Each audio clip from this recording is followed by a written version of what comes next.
أعوذ بالله من الشيطان الرجيم. بسم الله الرحمن الرحيم.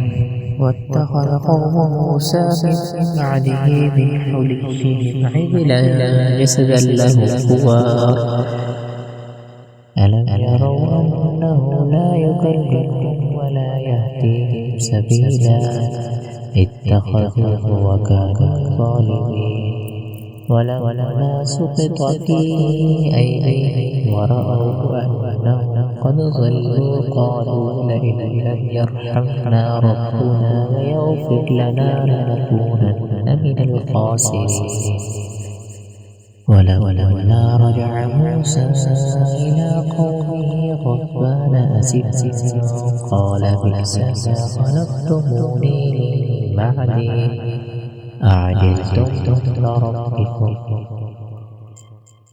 وألقى الألواح وأخذ برأس أخيه يجره إليه قال ابن أم إن القوم استضعفوني وكادوا يقتلونني فلا تشمت بي الأعداء ولا تجعلني مع القوم الظالمين. قال رب اغفر لي ولأخي وأدخلنا في رحمتك وأنت أرحم الراحمين.